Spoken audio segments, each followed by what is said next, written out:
Et je vous invite à lire deux textes. Le premier dans Matthieu 28, 18 à 20, très connu.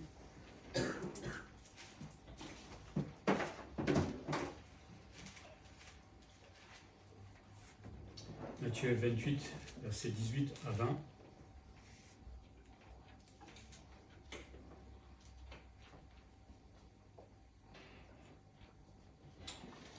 Jésus s'étant rapproché, c'est juste avant qu'il monte au ciel, leur parla ainsi à ses disciples. « Tout pouvoir m'a été donné dans le ciel et sur la terre. Allez, faites de toutes les nations des disciples, les baptisant au nom du Père, du Fils et du Saint-Esprit, et enseignez-leur à observer tout ce que je vous ai prescrit. Et voici, je suis avec vous tous les jours jusqu'à la fin du monde. » Belle promesse, ça, pour nous. Et puis, on va aller dans 2 Timothée, chapitre 4, versets 1 à 5. 2 Timothée 4, versets 1 à 5.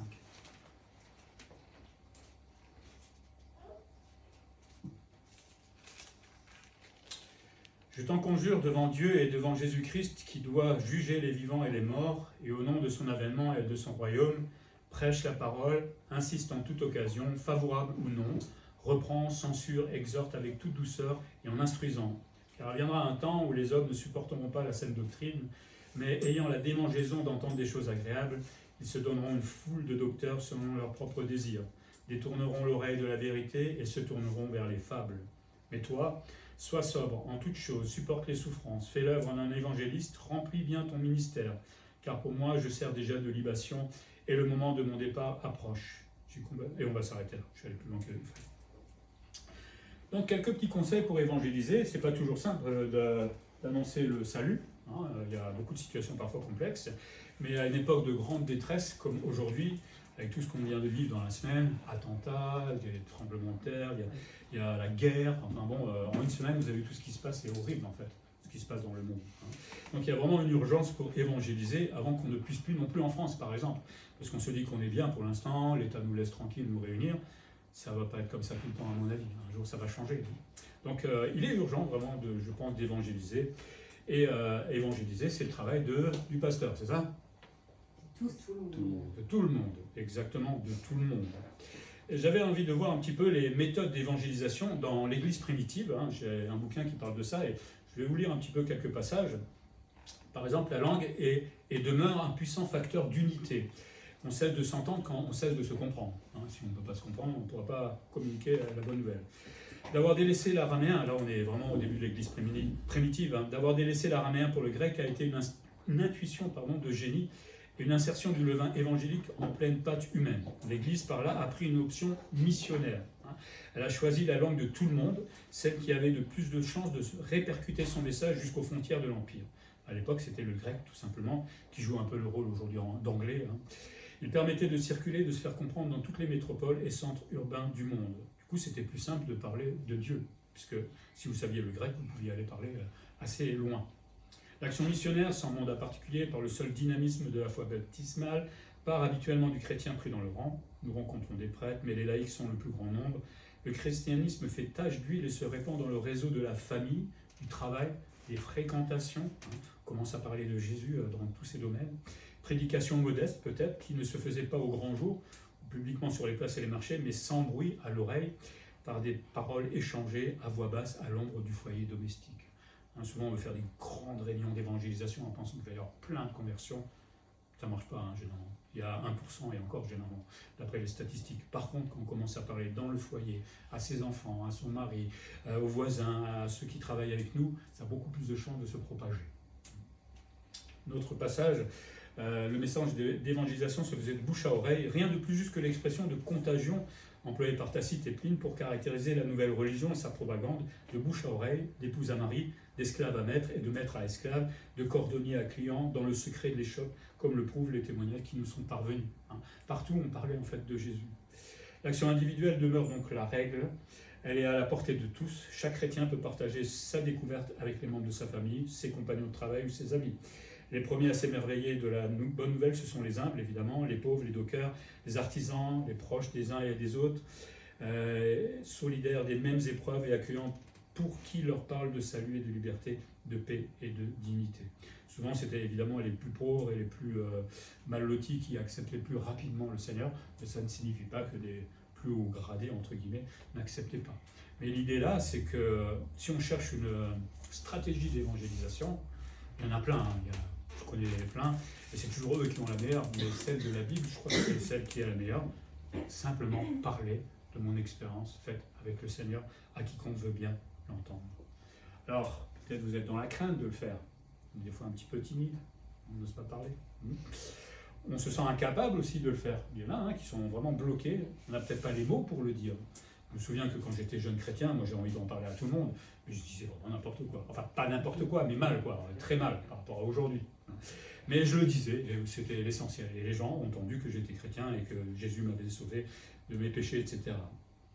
Mais la Bible nous appelle à évangéliser, qu'on soit craintif, etc. Ça s'apprend tout simplement. Je voudrais que le Seigneur nous encourage aujourd'hui à répandre tout simplement cette bonne nouvelle de la grâce en Jésus-Christ. Aimer la mission que Jésus m'a donnée. Est-ce qu'on aime cette mission d'aller par-delà le monde? Vous la découvrez aujourd'hui. Non, si vous avez lu les évangiles, hein, normalement vous êtes passé par ce verset. Si on aime la mission, c'est déjà plus facile. Et surtout, comme dans Matthieu 28, aller par-delà, c'est pas je vous propose quand vous êtes pas trop fatigué, quand vous aurez un peu de temps, d'aller éventuellement évangéliser. C'est un impératif, c'est pas une proposition. Ça veut dire que c'est allant. C'est comme si c'était évident qu'on va le faire, tout simplement. Et quand je vais évangéliser, je fais plaisir au Seigneur, évidemment. On est bien d'accord. Et on peut se faire plaisir à soi-même aussi.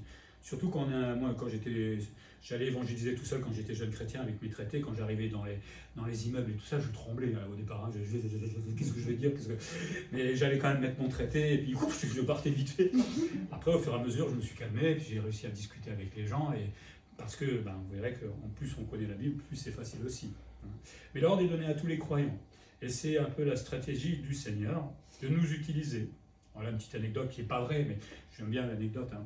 Une légende raconte qu'au moment de son retour au ciel, Jésus rencontra l'ange Gabriel et lui dit qu'il avait accompli la tâche divine pour laquelle il était venu sur la terre. Quel est ton plan pour la propagation de l'évangile sans qui, Gabriel? As-tu établi une organisation solide sur la terre, ayant des projets précis? Ça me paraît logique la question. Hein. Comment tu as organisé en fait la suite? Non, répondit le Sauveur, je ne laisse derrière moi aucune organisation, mais seulement un petit groupe de disciples d'humble naissance pour la plupart d'entre eux, les 12 premiers disciples et beaucoup d'autres encore qui avaient entendu l'évangile, ceux qui devront aller annoncer l'évangile au monde.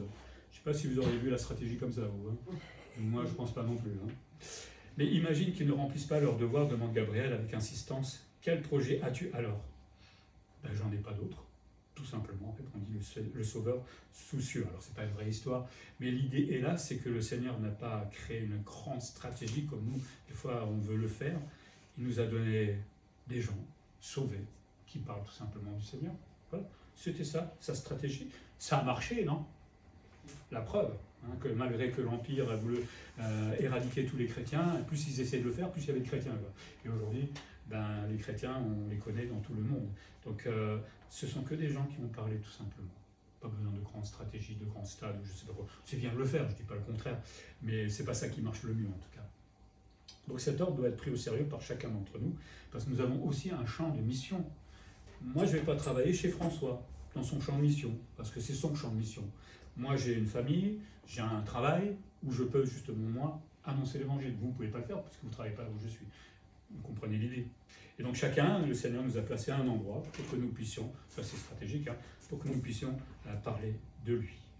La Bible nous dit qu'on doit prêcher, c'est-à-dire être comme un héros, héros H-E-R-A-U-T, hein, c'est-à-dire comme quelqu'un qui proclame l'évangile. Je suis donc une personne qui publie la bonne nouvelle, qui proclame un message qui est tellement important aujourd'hui, n'est-ce pas? Je transmets une bonne nouvelle dans un monde qui est triste, qui est accablé par le malheur, par un tas de choses, hélas. J'apporte une bonne nouvelle. Alors, c'est pas toujours accueilli comme une bonne nouvelle. Hein. Des fois, c'est plutôt dégage, je veux rien entendre de ton Dieu. Hein. Mais il y en a d'autres qui, dans des situations vraiment complexes, disent tiens, ouais, c'est vraiment une bonne nouvelle pour moi. On doit se souvenir que nous sommes ambassadeurs de Christ. Hein. Je le représente, comme un ambassadeur représente son pays. Et Dieu, d'une certaine manière, me responsabilise là. Je suis responsable devant le monde parce que je représente Jésus-Christ, son œuvre et ses desseins. Je suis l'ambassadeur de la réconciliation, nous dit Paul, hein. C'est-à-dire que je présente cette réconciliation qui est possible avec le pécheur. Hein. Je présente l'amour de Dieu, surtout dans un monde qui se tape sur la tête, l'amour dans le monde. Il y a une forme d'amour, entre guillemets, mais c'est un faux amour. Et le vrai amour de Dieu, ça c'est autre chose. Et le pardon aussi. Il y a beaucoup de gens qui aimeraient pardonner, vraiment, de ce qu'ils ont pu faire. Hein, qui sont accablés par le pardon, qui voient même des fois se suicider, hélas, parce que le remords est tellement fort. Hein. Si on peut leur apporter ça, ça leur fera du bien. Évangéliser, c'est partager la parole. Et pour cela, évidemment, il faut apprécier la parole soi-même. Si je boude ma Bible, si j'aime pas l'étudier, la connaître, j'ai pas envie de la partager. C'est logique. Hein. Quand vous avez vu un super bon film la dernière fois, qu'est-ce que vous faites? Vous allez en parler à votre collègue ou à quelqu'un, parce que ça vous a plu. Si la Bible ne vous plaît pas, ça ne donne pas envie. Enfin, c'est pas normal que ça ne vous plaise pas.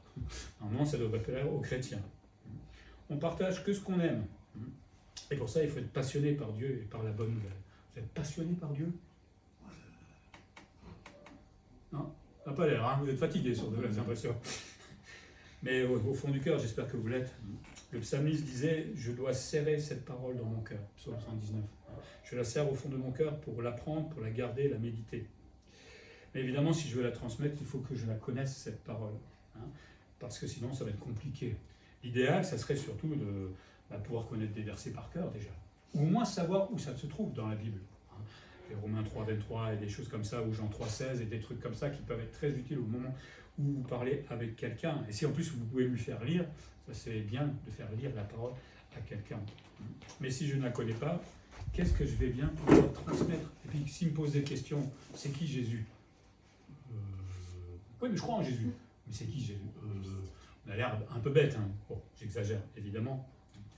Mais pour cela, il faut que j'apprenne tous les jours un peu plus de la parole de Dieu. Si je lis régulièrement, au bout d'un certain temps, j'ai acquis des connaissances que je vais pouvoir transmettre. Après, si des fois les questions sont complexes en face, moi j'ai l'habitude de dire, si je n'ai pas la réponse, écoute, je vais y réfléchir et je te répondrai plus tard. Il ne faut pas avoir honte de dire je ne sais pas. Hein, enfin, on voudrait tout savoir, mais moi-même je ne sais pas toujours tout. Et donc on a le temps, on n'est pas pressé. Je te répondrai par mail, on se revoit et je te donnerai la réponse la prochaine fois. Nous sommes des apprentis de la parole. C'est-à-dire qu'on doit apprendre régulièrement à mieux connaître la parole, à la méditer. C'est un beau travail, hein, et qui va durer 2 ans, toute notre vie. Et si vous lisez régulièrement votre Bible, au moins une fois, voire 2 par jour, si vous prenez le temps de l'étudier, à un moment vous serez apte à transmettre l'Évangile et à répondre à un catholique, à répondre à un juif, à répondre à un musulman ou à un athée tout simplement, et parce qu'il faut aussi connaître ensuite, là je ne vais pas plus loin que ça aujourd'hui, mais il faut aussi connaître les autres, hein, pour pouvoir argumenter, pour pouvoir leur montrer leurs erreurs. Paul dit d'insister en toute occasion. Le premier sens de ce mot en grec, c'est d'apparaître, ça veut dire être présent, être vu en fait des autres, hein, en tant que chrétien. Alors c'est pas « je suis chrétien », c'est pas comme ça, on n'est pas foufou non plus, mais je pense que dans le témoignage que je peux avoir au quotidien, je ne vais pas être comme les autres. Hein, quand les autres sont en train de glandouiller au travail et de regarder le patron de loin en ne faisant rien, moi je suis en train de travailler, je reste un modèle, on en avait parlé la dernière fois.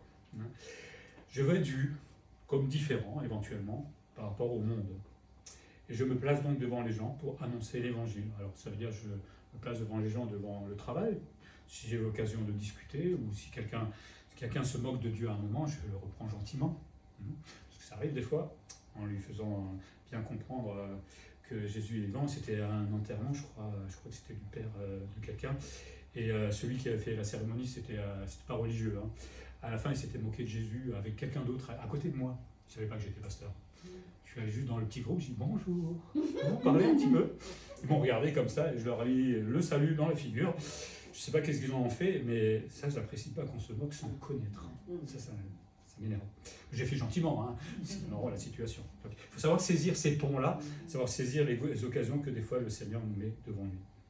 Donc, insister en toute occasion, je profite de toutes les circonstances. Hein, comme j'ai dit, je crée des ponts de discussion. J'ai un chrétien que je connaissais qui, un jour, avait sa femme à l'hôpital, et à côté de sa femme, il y avait un berger.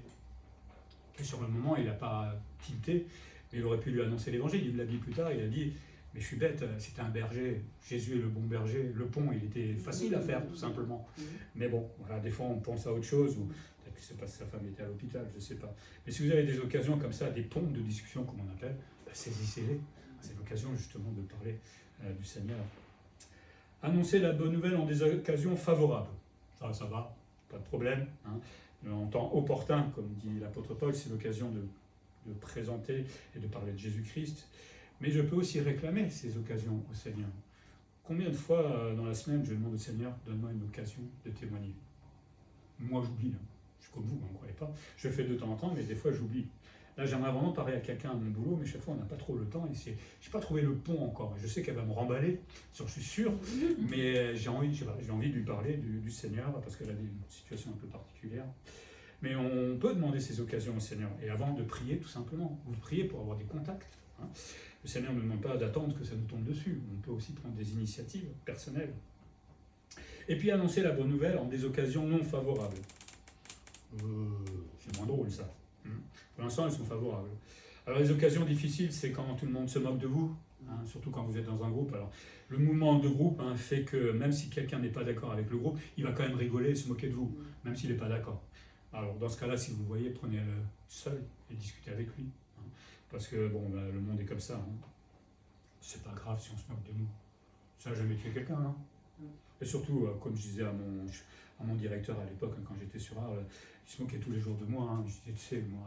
Enfin, il disait que tout le monde se moquait de moi quand j'étais chrétien. Je disais, tu sais, moi je vais au ciel, pas toi. Donc tu peux y aller. Et tous les jours, je lui ai parlé du Seigneur. C'était de sa faute. C'est lui qui posait les questions. Tant pis pour lui. Mais ce petit sacrifice, peut-être que je vais faire à l'égard de quelqu'un, va peut-être sauver cette personne un jour. C'est ça qui est important. Donc, vous voyez, une petite moquerie, mais si au bout je me dis que la personne peut être née de nouveau, alors là oui, ça vaut le coup. Et ça ne sera plus un sacrifice, ça sera une joie. Il y a des gens, des fois, il suffit de leur parler de... Je crois que c'était quelqu'un, on lui a parlé de l'Apocalypse, dans la nuit, il s'est converti. Il a eu tellement peur. Il s'est converti. Et comme ça, il y a plein de témoignages. Donc des fois, on se dit qu'on dit des choses qui nous paraissent un peu bêtes, on s'est mal pris. Peut-être pas tant que ça. Je regrette aujourd'hui que je ne suis plus le jeune chrétien que j'étais avant, parce que maintenant, ma stratégie en termes d'évangélisation est bien carrée, il y a tous les versets et tout, c'est plus très naturel comme autrefois.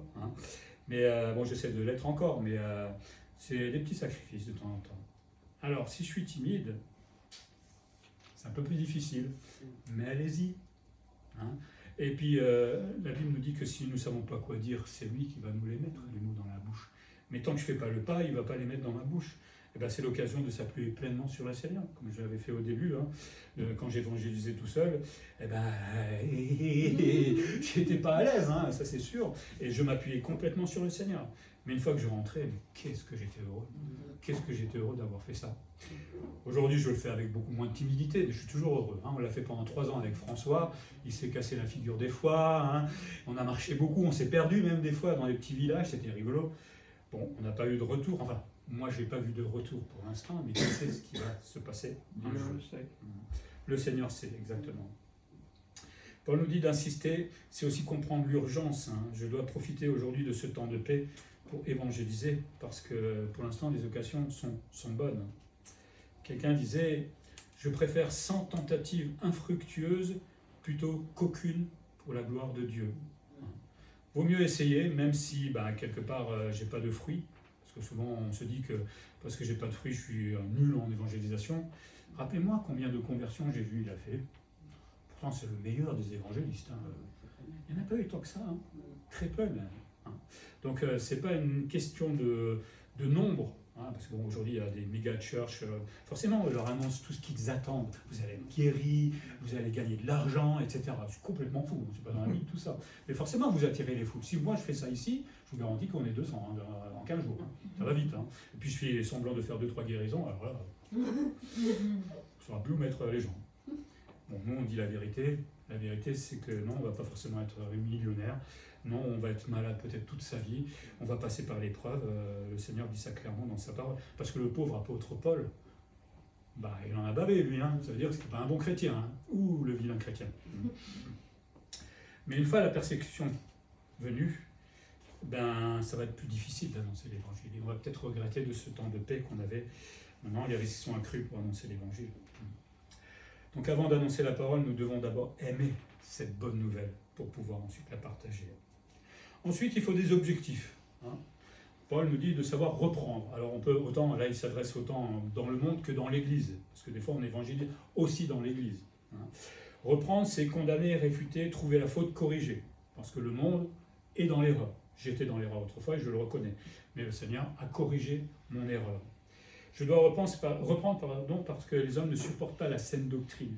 Et aujourd'hui, de plus en plus. Si vous parlez vraiment de la Bible aux chrétiens d'aujourd'hui, ils n'aimeront pas tout. Ils n'aimeront pas tout parce qu'ils préfèrent les faux docteurs qu'il y a aujourd'hui. D'ailleurs, j'avais vu un reportage sur ces faux docteurs qui ont des maisons aux États-Unis qui valent des millions et des millions. Et les gars, donnez-nous la moitié, comme ça on peut acheter le bâtiment ici, ça ne vous sert à rien d'avoir une maison qui fait 2000 mètres carrés ou je ne sais pas quoi. Ça, le Seigneur le reprendra un jour, parce que ça, c'est pas la Bible du tout. Jésus, il avait une grande maison, il avait un yacht, il avait un Boeing, non, il avait des sandales, une tunique, et il marchait tout simplement. C'est tout ce qu'il avait.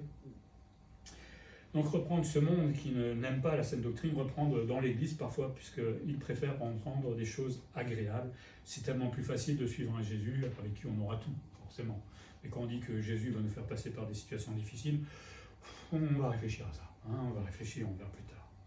Mais pour reprendre, là encore, il faut connaître la parole, toute la parole. Parce que si quelqu'un rentre dans l'Église et commence à parler, comme chez les Corinthiens à l'époque, de fausses doctrines qui sont parfois subtiles, je ne suis pas sûr que tout le monde comprendra. Alors, vous n'avez pas besoin d'être théologien comme moi, mais au moins connaître un petit peu la parole, pour ne pas la déformer à notre tour. Parce que des fois, il y a des chrétiens qui veulent évangéliser, mais ils disent n'importe quoi, parce qu'ils n'ont pas compris eux-mêmes. Il faut savoir argumenter aussi. Pour argumenter, il faut connaître les versets, les avoir compris soi-même, d'abord, puis les étudier, et puis ensuite se faire des convictions, se forger des convictions, au fond, pour ne pas être ébranlé. Je me souviens à l'Institut biblique, quand j'y étais, pendant 3 ans, il y avait une dame en haut qui avait dit à un jeune là qu'elle parlait en langue et qu'elle avait reçu le Saint-Esprit avant de parler en langue, enfin un truc de... Et puis le jeune disait, je vais aller l'évangéliser. J'ai dit, tu es au clair sur la doctrine du parler en langue et tout ça? Ok, j'ai dit, vas-y, on va prier ensemble quand même. Et puis il est monté avec quelqu'un d'autre. Ils sont revenus dans un état. Ils ne savaient plus quoi penser. Ils n'étaient plus convaincus de rien du tout, en fait. Du coup, je suis allé avec eux, et en 2-3 minutes, c'était réglé. Elle disait n'importe quoi, la dame. Je lui ai montré dans la Bible ce qu'il avait marqué. Bon, elle n'a pas accepté, mais c'était clair, parce que moi, j'étais clair sur la doctrine. Donc si vous n'êtes pas au clair sur quelque chose, n'y allez pas, parce que des fois, ça déstabilise vous-même. Au fur et à mesure, ce jeune homme a appris une belle leçon. Il faut d'abord que je sache, avant de vouloir transmettre quelque chose. Mais donc, pour apprendre, j'ai un culte personnel. Je lis la Bible. Peut-être si je n'ai pas compris quelque chose, munissez-vous d'un bon commentaire biblique, ça existe, c'est pas cher. Ça permet des fois de mieux comprendre les passages. Je vous donne une question, vous me l'envoyez par mail, il n'y a aucun problème, je vous répondrai le plus vite possible. Ce qui est bien, c'est de lire des livres chrétiens à côté, chose que nous avons fait avec ma femme dès le début, qui nous ont beaucoup aidés, en fait, sur tous les thèmes qui peuvent exister, parce que tout ça, en fait, au fur et à mesure, il faut un peu de temps quand même, ça va façonner nos arguments. Et après, on connaîtra les arguments par cœur, et ça sera beaucoup plus simple de lutter, entre guillemets, contre ceux qui racontent n'importe quoi. La présence occulte, aux études bibliques, tout ça me permet de mieux connaître la Bible, surtout que pendant les études bibliques, vous avez le droit de tchatcher, donc posez les questions. Et qu'est-ce qu'ils en posent des questions, n'est-ce pas ? Mais oui, mais c'est une bonne occasion, parce que des fois, on en a pendant le culte, mais je ne peux pas laisser la parole à tout le monde, et c'est un peu dommage, je sais, mais bon. Savoir censurer aussi, nous dit Paul. Le mot dit menacer par les sévèrement réprimés. Je dois reprendre des fois les gens sérieusement. Ça montre que Paul voulait annoncer l'évangile avec de façon sérieuse, très sérieuse. C'est valable là encore pour le monde, parce que comme j'ai dit tout à l'heure, on reprend le monde quand il dit n'importe quoi, mais c'est valable aussi vis-à-vis des faux docteurs. Si j'avais un faux docteur en face de moi, je lui parlerais de la Bible, et on reprendra ses arguments. Alors c'est un exercice peut-être intense, qui n'est peut-être pas donné à tout le monde non plus. Il faut être vraiment bien assis sur ses bottes, comme on dit. Mais des fois, il est nécessaire de reprendre ceux qui disent n'importe quoi pour préserver la doctrine de l'Église. Si je mets un jour quelqu'un dehors, c'est parce qu'il y a un danger, d'accord ? C'est pas parce que j'ai envie de le mettre dehors, je le ferai de toute façon en accord avec le conseil de l'Église, où je lui demanderai de sortir. C'est parce qu'il dit n'importe quoi. Il y a une dame, tout au début, quand j'étais arrivé, elle est venue pendant 15 jours. Un jour, elle m'a convoqué, elle m'a dit « Bonjour pasteur, on va tout changer dans l'église. » Allez-y, je vous écoute, gentiment. J'ai écouté, et puis à la fin, je lui ai dit poliment « Ben non, ça vous venez d'arriver, je trouve pas ça très poli. » Enfin, voilà. Puis vous allez suivre simplement ce que nous avons mis en place. Après, on peut toujours améliorer les choses. Hein. Moi, j'ai bien écouté, mais il faut être après membre, etc. Mais elle n'est pas revenue, hein, évidemment. Donc, elle ne cherchait pas Jésus-Christ, l'amour d'une assemblée. Elle cherchait simplement à se présenter elle, tout simplement, et son orgueil. Et c'est bien dommage. Donc, il faut censurer les faux docteurs qui détournent de la vérité, qui arrangent la parole, des demi-vérités. Hein. Des fois, c'est pas très clair ce qu'ils disent, hein. Ils sont conciliants aussi avec certaines choses, comme aujourd'hui beaucoup de choses sont de plus en plus conciliantes chez les chrétiens. Ce sont des faux docteurs, nous dit Paul, ce sont des loups qui ne vont pas épargner le troupeau, et dès qu'ils arrivent à rentrer dedans, eh ben, des fois ça va semer le trouble et ça va des fois diviser carrément les églises, hein. C'est triste. C'est aussi censurer l'église qui accepte ces faux docteurs. Ben, Paul va le faire avec les Corinthiens, hein, qui sont acceptés une foule de docteurs, moi je suis de ci, moi je suis de là, etc. Mais le problème, c'est qu'ils vont créer une église d'hommes. Hein. Si moi je suis de Paul ou moi je suis de machin, c'est l'église d'hommes, c'est plus l'église de Jésus-Christ, hélas. Le problème, c'est qu'aujourd'hui, les églises cherchent de plus en plus ces faux docteurs, parce que ça les arrange. Hein. Et ça permet d'avoir des grosses églises. Et donc la menace, elle vient de l'intérieur. Et là, il faut l'enlever tout de suite, parce que sinon c'est dangereux. La Bible nous dit que, faute d'une vraie connaissance de la parole de Dieu, le peuple meurt. On est emporté à tout vent de doctrine. Hein. Quelqu'un peut rentrer et dire n'importe quoi, et les gens vont dire « Ah !» parce qu'ils ne savent pas. « Ah oui, c'est vrai. » Il y en a qui vont dire « Donnez-moi votre argent », et les gens vont dire « Oui ». Il y en a en Afrique, hein, ils leur demandent après le culte d'aller manger l'herbe. Et ils le font. Si je vous demande d'aller manger l'herbe tout à l'heure, vous allez le faire ? Voilà, vous êtes censés. Mais il y en a qui le font. Et ils s'appellent chrétiens. C'est pour dire des fois combien ces faux docteurs ont une puissance de conviction sur ces gens-là. Le truc le gazon a été tondu récemment, on n'a pas besoin de le faire. Puis il y a de mieux à manger. Puis savoir instruire aussi, c'est transmettre la bonne doctrine, la saine parole de Dieu. Il faut savoir la défendre. Si je vous demandais de défendre la Trinité, vous savez que le mot n'était pas dans la Bible. Donc comment défendre la Trinité, comment défendre la grâce? Ou la présenter peut-être. Le parler en langue, pourquoi on ne parle pas en langue ici, alors que dans d'autres églises parlent en langue? Comment on peut parler de la réception du Saint-Esprit, l'élection, etc. etc. Alors peut-être c'est des sujets, c'est vrai qu'on ne va pas aborder tous les jours, mais j'ai une fois quelqu'un qui était venu dans l'église, qui était calviniste, je ne sais pas si ça vous parle, qui pense que Dieu choisit les sauvés et choisit ceux qui sont perdus, ce qui n'est absolument pas biblique. D'accord ? On a eu le temps de discuter, mais connaissant sa doctrine, je peux lui dire non. Elle n'est pas retenue, tout simplement. Mais si je ne le savais pas, il serait resté là, elle aurait commencé à parler et diffuser le venin. Les faux docteurs vont détourner l'oreille des gens, les détourner de la vérité pour des fables, tout simplement. Le mot parle de contes, d'histoire, où en fait, il y a des sectes aujourd'hui, hein, je fais ça dans mon petit journal pour vous présenter un petit peu les sectes, je ne sais pas si vous avez lu, pour voir que souvent il y a la Bible, hein, et il y a un petit livre à côté en plus. Mais le petit livre à côté a plus d'autorité souvent que la Bible, c'est ça le problème. Donc nous, on n'a que la Bible, ça suffit largement. Déjà, on a du mal à la lire en entier, pourquoi on prend un deuxième livre?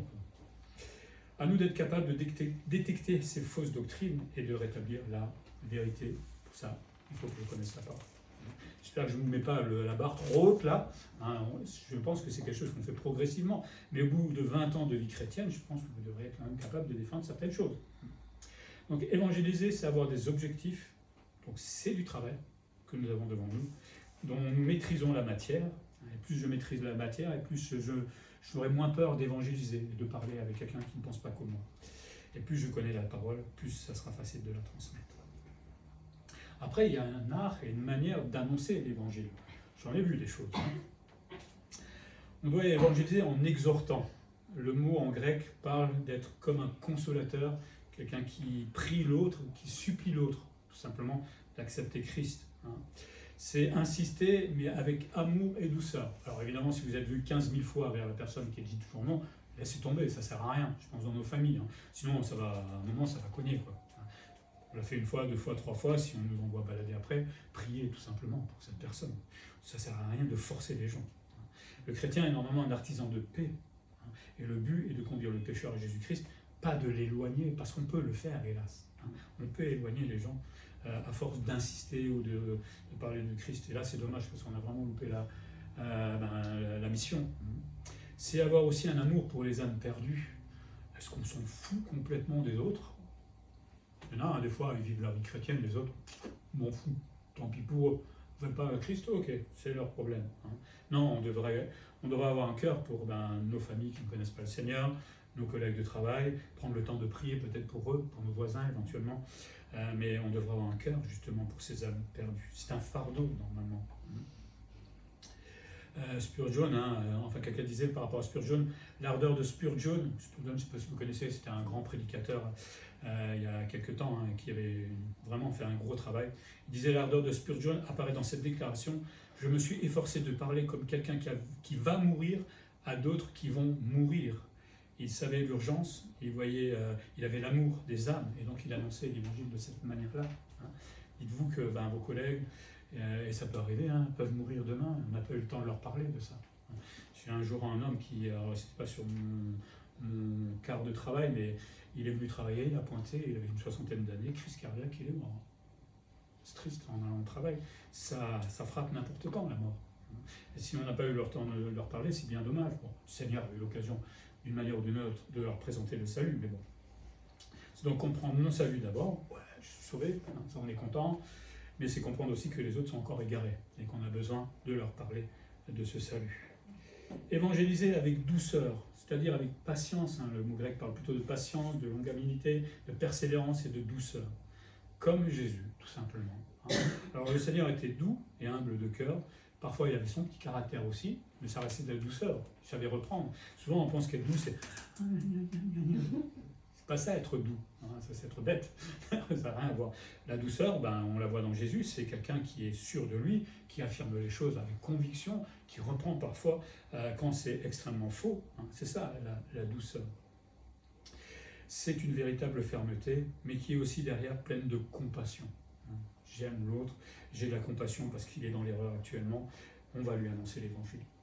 Il ne s'agit pas de brutaliser quand on évangélise, et croyez, j'en ai vu des fois, il y en a qui annoncent l'évangile, au nom de Jésus, sois sauvé, etc. Je crois que j'avais déjà dit à l'époque quand j'étais à Arles, dans ma première église où je me suis converti, il y avait un stand biblique où je le faisais avec quelqu'un d'autre et on avait une dame depuis des mois qu'on essayait de lui parler du Seigneur et ça venait tout doucement elle commençait à s'intéresser. Et il y a un évangéliste africain qui est passé là, j'ai rien contre les Africains, mais il est africain, voilà. Et il était en allé sur tous les stands et il est arrivé devant la dame, il a dit Jésus, t'es perdu, mais il est fou ce gars. Elle n'a plus jamais voulu parler de Jésus avec nous. Voilà. Il a tout foutu en l'air en croyant évangéliser. Attention à la manière dont nous présentons l'évangile. Je crois que j'avais déjà dit, ce gars qui va aux sonnettes, bonjour, vous savez que vous allez en enfer. Il y a mieux comme accroche quand même. Bon, ça existe hélas. Mais bon, là vous l'avez perdu tout de suite la personne. Donc il y a une façon quand même de faire. Nos mots, notre message doit être transmis et peut-être, je dirais, préparé en amont. Au moins essayer de savoir qu'est-ce qu'on va dire pour éviter les faux pas. Mais surtout, je dois aimer celui à qui j'annonce la bonne nouvelle. Crier comme ça sur une personne, c'est pas l'aimer. Ça, c'est franchement, c'est forcer les gens à être convertis et ça, c'est stupide. Comme le Seigneur l'a fait pour moi. Le Seigneur n'est pas venu me hurler dessus. Alors, il nous a foutu peut-être une bonne claque pour certains, clairement, ou il est allé plus doucement pour d'autres. Mais le Seigneur s'est approché de nous avec beaucoup de compassion et avec sagesse. Il savait comment nous aborder. Personne d'entre nous a été abordé de la même manière. Le Seigneur a un plan différent pour chacun d'entre nous. C'est ça qui est formidable. Donc nous-mêmes, on doit se dire qu'il y a une seule stratégie d'évangélisation, c'est comme ça et on n'en parle pas. J'en avais comme ça qui pensaient que c'était comme ça. Je dis ben non, tout le monde est différent, chaque contexte est différent. Donc il faudra chaque fois revoir comment le faire. Évangéliser aussi avec maîtrise, c'est un conseil que Paul donne à Timothée, qui lui avait le don vraiment d'évangéliser.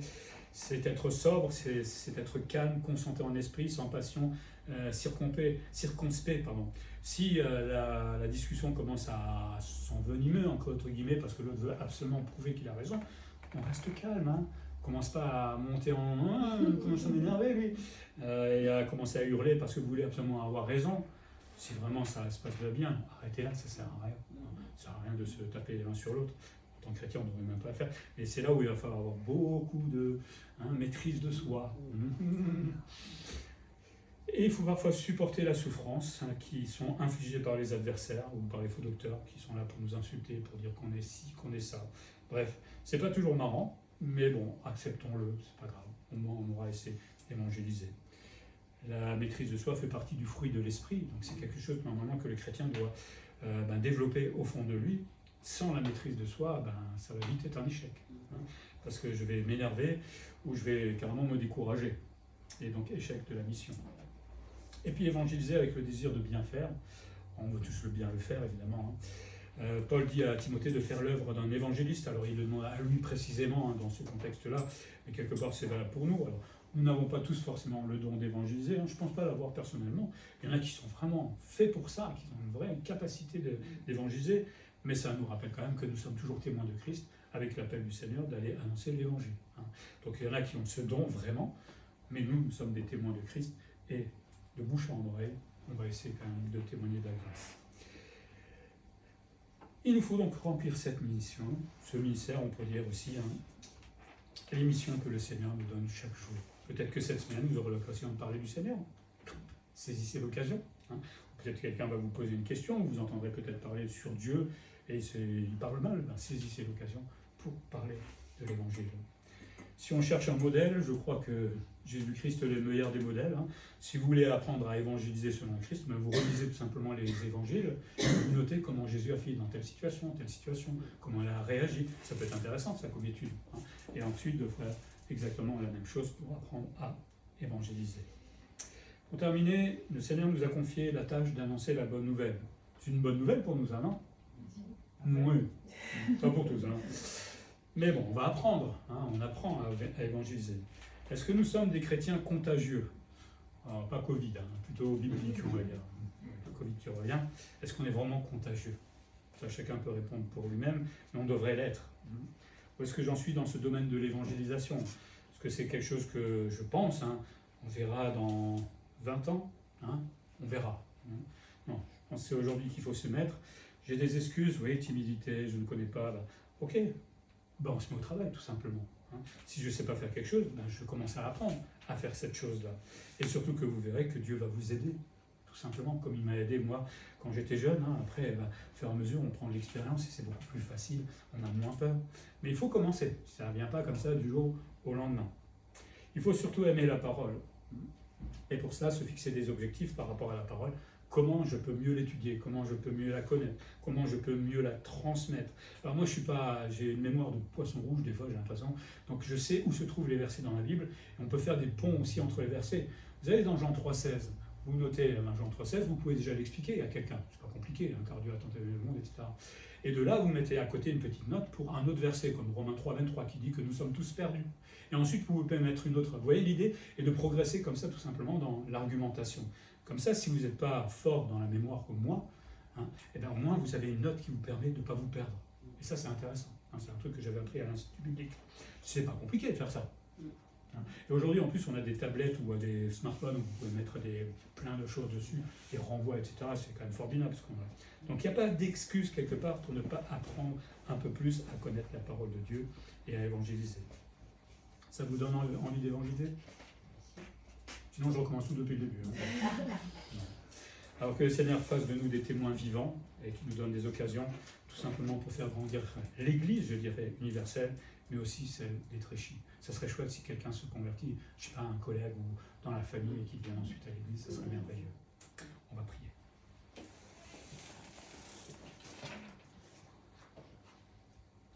Seigneur, merci déjà pour la grâce que tu nous as fait de nous accoster un jour dans notre vie et de nous sauver, de nous donner la vie éternelle, Seigneur. Et aujourd'hui, c'est à notre tour d'évangéliser, d'annoncer ta bonne nouvelle à quiconque veut bien l'entendre. Tu nous connais chacun, nous avons peut-être encore des doutes, des peurs, nous nous sentons incapables, bref, on a toujours des excuses. Donne-nous aujourd'hui l'envie peut-être de braver ces excuses et de commencer à nous former réellement. Il existe beaucoup de livres aussi qu'on peut lire. Évidemment, le premier, c'est ta parole, qui nous apprendra ta doctrine, la saine doctrine, pour pouvoir la défendre. Pourquoi pas lire d'autres bouquins qui nous aident à évangéliser, comme par exemple les musulmans ou les juifs, ou avoir des techniques. Enfin bref, il y a plein de choses qui sont à disposition pour chacun d'entre nous pour annoncer ta parole. Je prie pour que cette église d'Étréchy puisse rayonner là où elle est, dans le travail, dans nos familles, et que tu nous donnes des occasions dans les semaines, dans les mois à venir pour parler de ta grâce, Seigneur, et annoncer la bonne nouvelle. Et qui sait, avec un peu de joie et de chance, quelqu'un acceptera tout simplement de te suivre. Voilà, Seigneur, nous te remettons ce travail, que tu nous aides, que tu nous encourages et que tu nous fortifies dans l'évangélisation de ta parole. En Jésus-Christ.